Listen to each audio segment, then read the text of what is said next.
కానీ ఒకటి మాత్రం వాస్తవం, ఇదే జగిత్యాలలో కేసీఆర్ గారు గతంలో ఎన్నో బహిరంగ సభలు నిర్వహించారు. ఈ సభ కూడా అద్భుతంగా విజయవంతం అవుతుంది.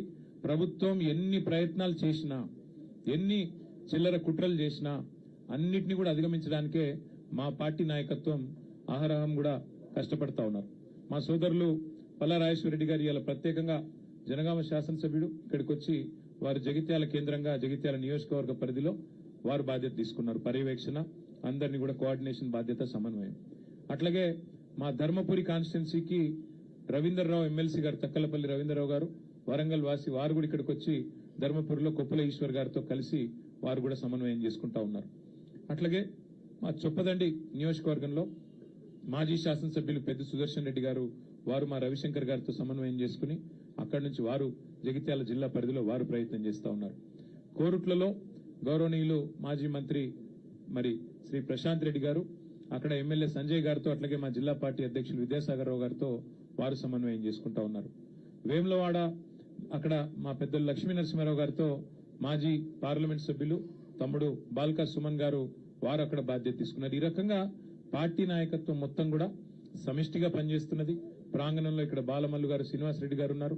సమిష్టిగా జీవన్ రెడ్డి గారి మరి చేరికను స్వాగతిస్తూ జగిత్యాల రైతాంగం గాని, జగిత్యాల ప్రజానికం గాని బ్రహ్మాండంగా మరి కదిలి వచ్చే పరిస్థితి కనబడతా ఉన్నది. ఏర్పాట్లు కూడా బాగా ఘనంగా జరుగుతా ఉన్నాయి. ఎండల్ని కూడా దృష్టిలో పెట్టుకుని అన్ని ఏర్పాట్లు చేస్తా ఉన్నాం. దాదాపుగా ఒక 3 లక్షల మంచినీళ్ల బాటిల్ కూడా తెప్పిస్తా ఉన్నాం. ఒక 2 లక్షల మజ్జిగ ప్యాకెట్లు కూడా తెప్పిస్తా ఉన్నాం. ఇవన్నీ కూడా ఎందుకంటే సాయంకాలం సభ అయినప్పటికీ కూడా కేసీఆర్ గారు దాదాపుగా 5:30 గంటలకు ఇక్కడ చేరుకుంటారు. ఎండ చల్లబడ్డ తర్వాతనే సభ ప్రారంభమైతుంది. 5:30 గంటలకి కేసీఆర్ గారు ఇక్కడ చేరుకుంటారు. చేరుకున్న తర్వాత 5-5:30 మధ్యలో చేరుకుంటారు. ఆ తర్వాత సభ ఒక గంటంబావు సేపు సభ జరుగుతుంది. దయచేసి పాత్రికేయ మిత్రులతో కూడా నా ప్రార్థన, మొన్న మీకు కొంత అసౌకర్యమైంది, మమ్మల్ని మన్నించండి. ఒక సోదరుడికి కాలుకు ఫ్రాక్చర్ కూడా అయింది. అట్లాగే కొన్ని కెమెరా ట్రైపాడ్లు కూడా ఇరిగినాయని చెప్పారు. తప్పకుండా వారి నష్టాన్ని మేము భర్తీ చేస్తాము. ఆ సోదరుడికి సంబంధించి కూడా మా ఎమ్మెల్యే సంజయ్ గారు, మిగతా మిత్రులు కూడా హాస్పిటల్ కూడా వచ్చారు. ఈశ్వర్ గారు కూడా వచ్చారు, జీవన్ రెడ్డి గారు కూడా వచ్చారు. ఆ బాధ్యత అంతా కూడా మేమే తీసుకుంటాం.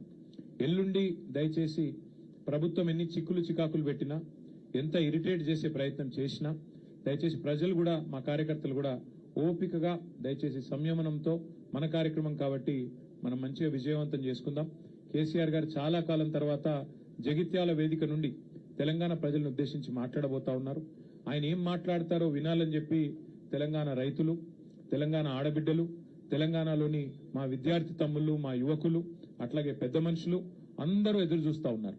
కాబట్టి ఈ కార్యక్రమాన్ని ఎంత సంయమనంతో, ఎంత సమన్వయంతో, ఎంత ఓపికతో, ఎంత మరి ఆలోచనాత్మకంగా మనం పోతే అంత మంచిది. కాబట్టి దయచేసి జగిత్యాలలో ఉండే మా ప్రతి సోదరుడు సోదరికి నా ప్రార్థన, ఇది మీ సభ, మీరు మాకు ఆతిథ్యం ఇస్తున్నారు.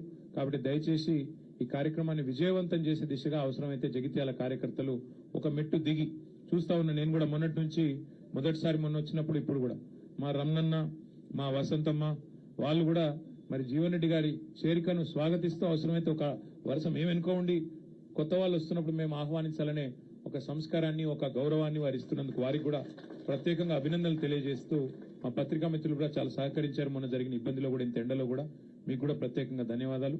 కరీంనగర్ నుంచి వచ్చే స్టాఫర్లకు కూడా ప్రత్యేకంగా, వారికి కూడా ప్రత్యేకంగా ఆహ్వానం, వారికి కూడా ఏర్పాట్లు చేస్తాము. హైదరాబాద్ నుంచి కూడా పత్రికా మిత్రులు కూడా వస్తా ఉన్నారు, వారికి కూడా స్వాగతం.